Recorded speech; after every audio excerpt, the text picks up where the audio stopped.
Just checking the clock. It is still morning. Okay. Good morning, Clay. How are you?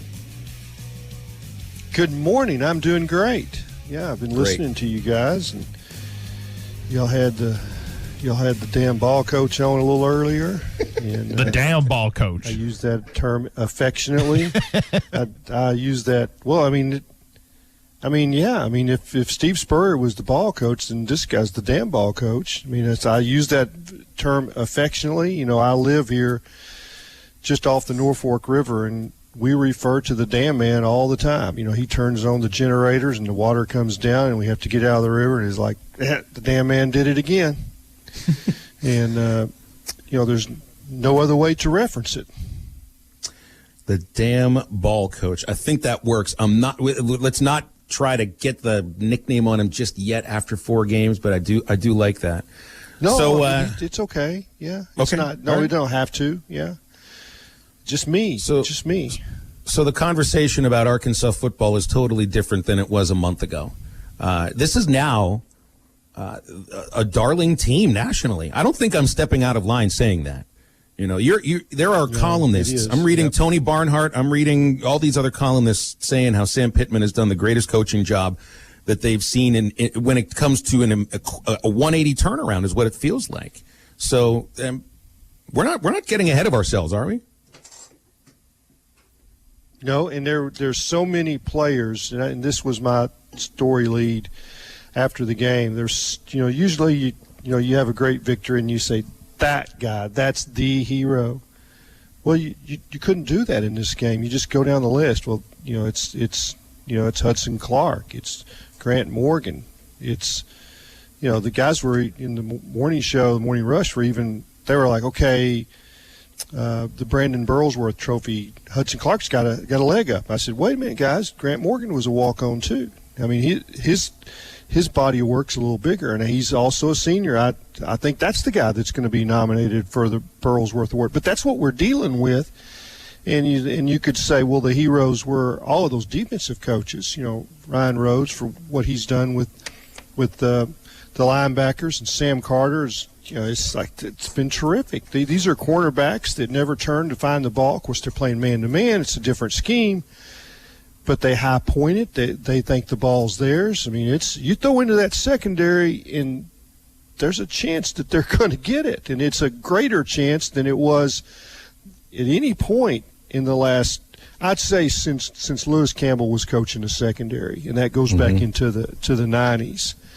And Lewis really worked hard on, of course, Hudson tied, Lewis is one of those guys that had 3 interceptions, but the way you do it is you high point the ball. It's you get it, and that's the way it is. And you could say Jalen Catalon is the hero. You could pick out any number of guys that you thought were in.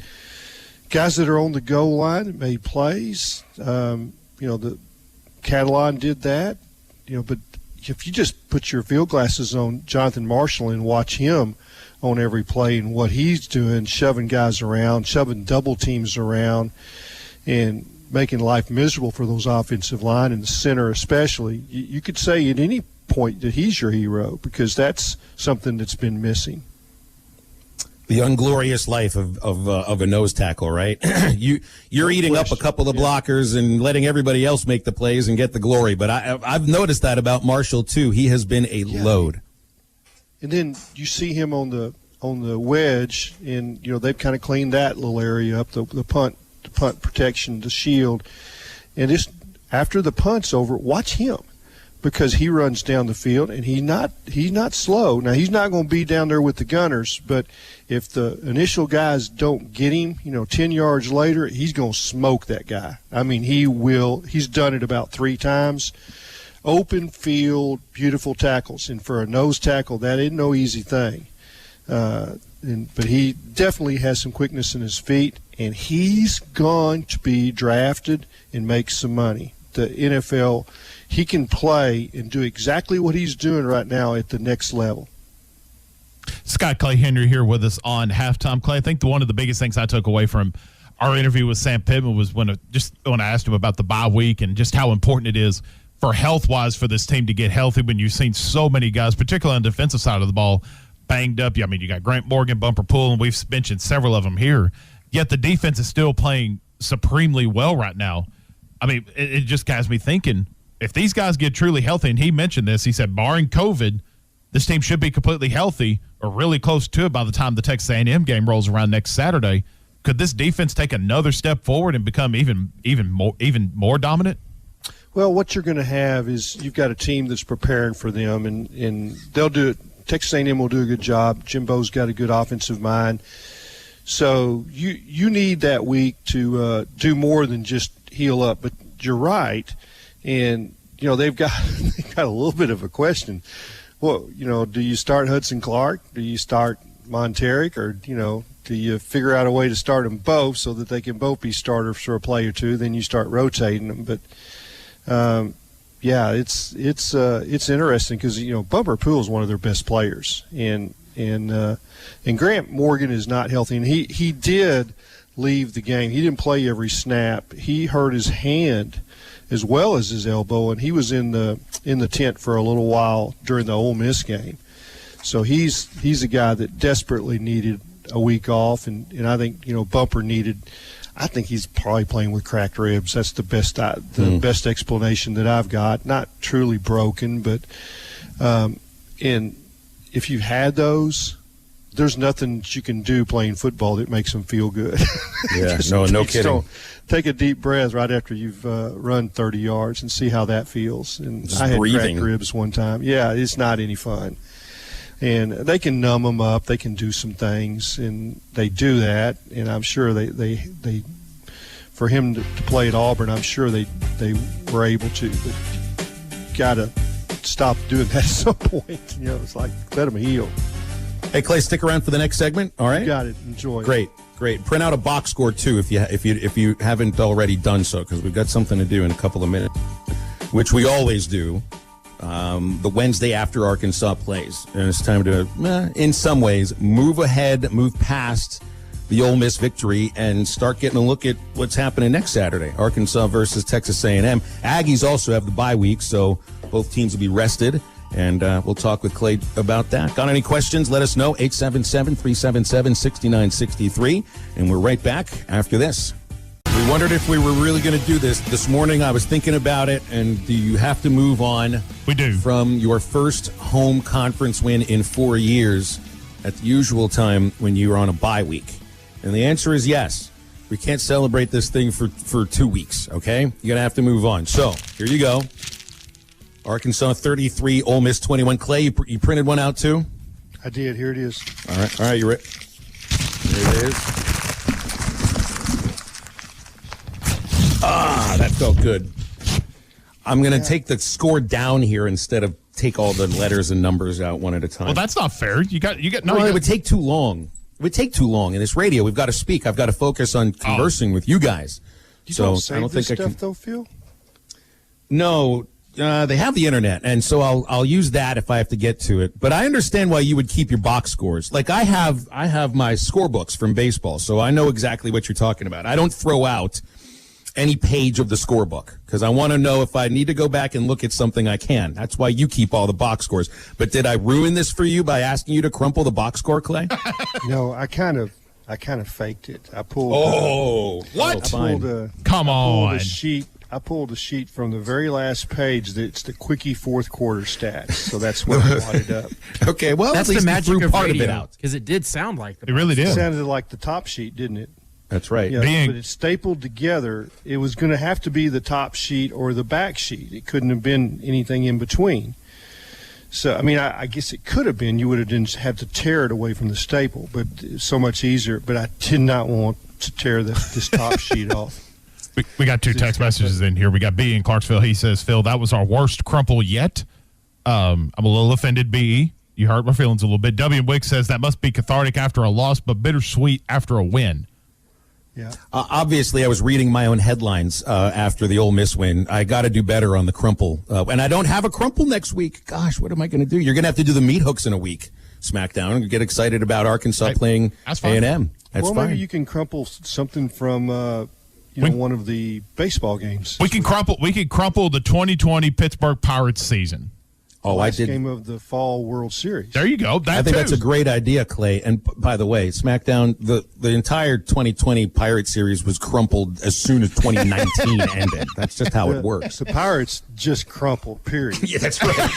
That's right. They're one of those crumple zones on the freeway where you smash into the wall and it just goes. You look in the dugout and they're crumpled. They're crumpled souls. Yeah.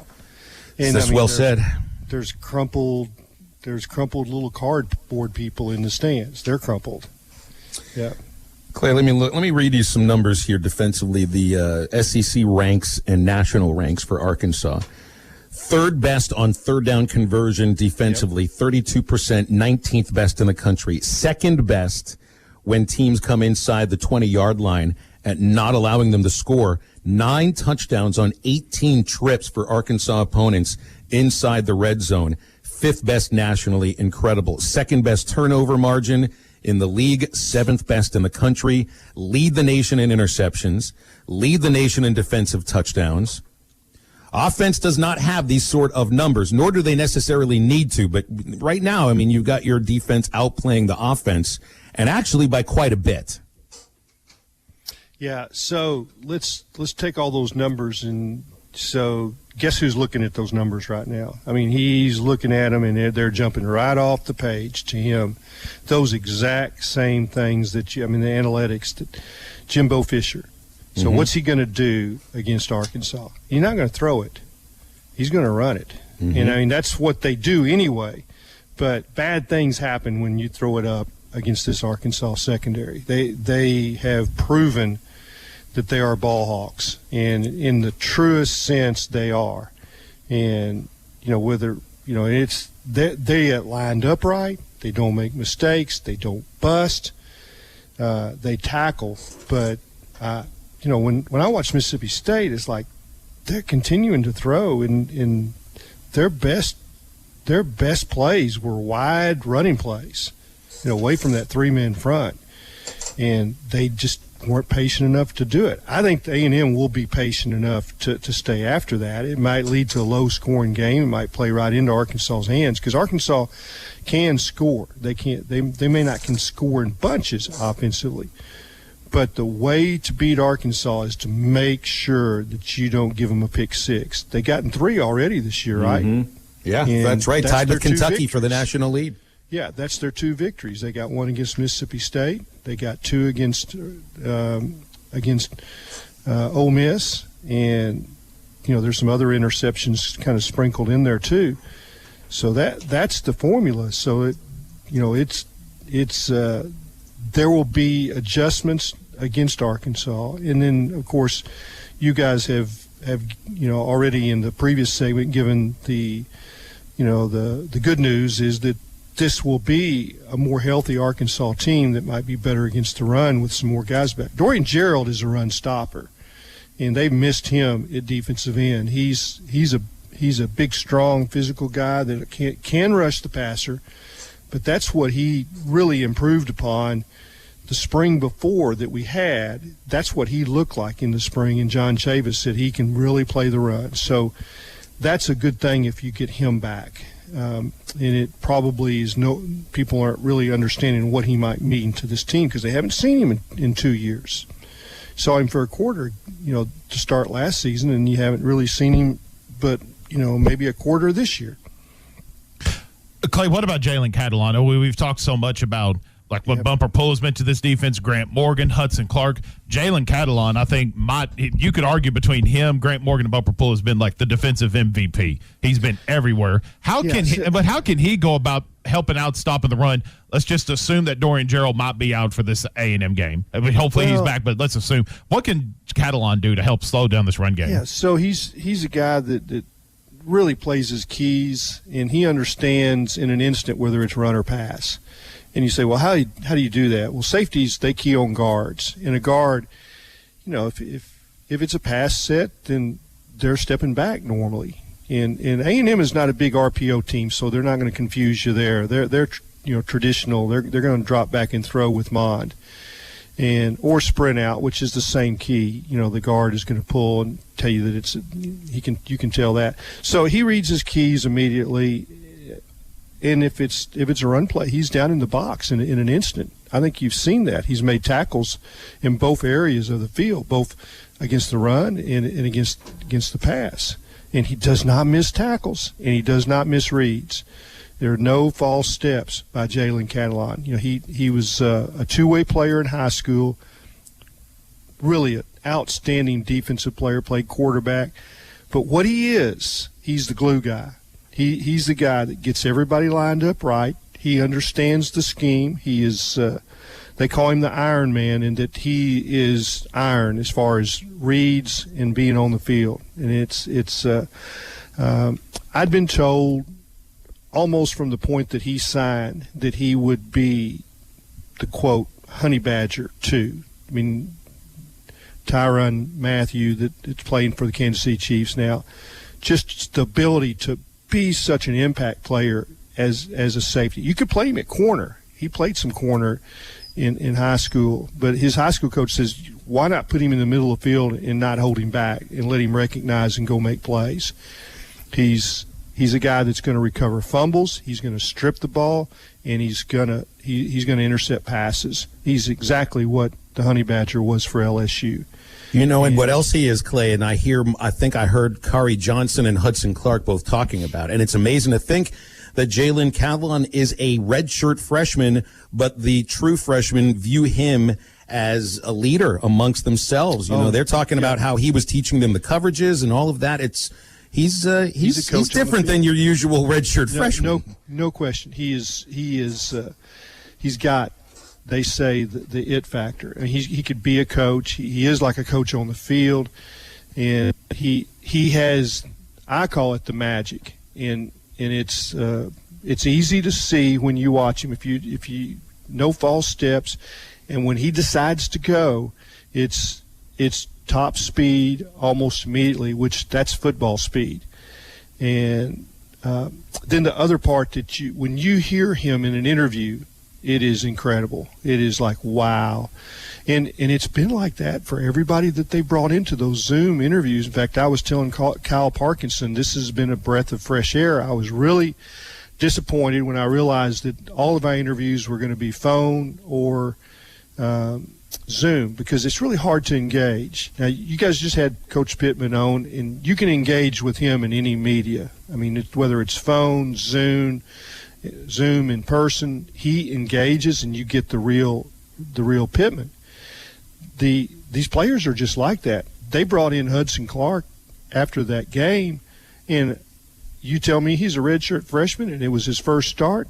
He just went through that interview and just told you exactly what they did and how they did it and how he felt about it and what was going on with the team. I mean, it was really good stuff. And it was, and for a young player that's never been in that situation, to me, it was telling in what they have. And there's no stammering, no missed words. And there's no attempt to hide anything. It's like, well, we're playing zone. We're reading their eyes. We're doing this, and this is how we believe that we can play, and this is what our coaches tell us that we are. And I just think it's an awful lot of fun right now, guys. And you say this was a team that's been kind of adopted by the national media. Well, it's easy to see why. They're fun to watch and fun to be around. They're not what I would call a great team by any stretch. They've got a long way to go, but there's so many things that each week you see, well, they're doing that better now. They fixed that in special teams. They still got it. I'm sure Sam, feels like he probably should have left his defense out there and punt safe on the fake punt. That's something they'll do better next time. And Coach Odom's probably got it. It's like, I thought about that. Wished I'd have said it. Wished I would, made you do it. So there's some things that they can do better, and they can catch all their passes. They're not doing that. Their screen game has always been good under Briles, and they haven't really gotten that rolling yet. And you saw the way the linemen were lined up and had a picket fence set up for Boyd, and the pass just kind of floated out there, and he didn't attack it, kind of set on his heels, and then he dropped it. And did y'all watch Bryles? He fell to the ground on that play. I mean, he just threw himself on the ground. Oh, yeah. It was only about 5 yards in front of him. And I looked at the sideline with my field glasses, and he just flopped like somebody had shot him from the upper deck. It's like 'cause he knew it. I don't know if it had been a touchdown, but it was probably going to be about 40 yards. And then, of course, that was third down, so they killed the clock, and that would have been 3 more minutes of the game. You might not have gotten to Hudson Clark's last interception if they complete that screen pass. Hey, Clay, before we let you go, real quick, want to get your thoughts on this. It just popped in my head when you were talking about that screen pass. Do you think there's a scenario for this season, and maybe as soon as this Texas A&M game, where Traylon Smith gets to start over Rakeem Boyd? Because a lot of fans have come out and said, and I tend to agree with them, this offense seems more successful, can move the ball better when Traylon Smith is in the game. That may be because Rakeem Boyd's been injured, and that's besides the point. But do you think there's a scenario where Traylon Smith gets the nod to start at running back over Rakeem Boyd? If Boyd's not fully healthy, but just think about this, guys. It would be really tough not to start Rakeem against Texas A&M. That's his old school. That's his school. That's right. I think he played terrific last year against Texas A&M. I would hate to see that just because of what he's meant as a leader. He is a terrific person. Clearly he was not full speed in this game, and wanted to get back to help this team. But I will say this: for both of those guys, they're having to bring their own blocker an awful lot. They're not getting very many creases, and it's the run game has to improve first of all with a little better blocking. But I think Rakeem is, if he continues to look like he did in that game, I get that, but he means an awful lot to this team, and I think this game coming up means a lot to him. So another 14 days to rehab and to rest that. But if he doesn't get back to what he was last year, I understand that thought. Probably not this week, but Sam is pretty good at handling these players. They trust him, and they understand that when he says something, it's the real Sam Pittman talking. It's not. There's no other. There's not a. Okay, this is the guy one day and this is the guy the next. It's always the damn ball coach. We're gonna be using that term, I think, for a while now. So thanks, Clay. We'll make sure you get credit for it. And thanks for your time as always. Clay. It's always fun talking with you. Have a great rest of the week. Enjoyed it. Thank you. Y'all are doing a nice job. It's fun, isn't it?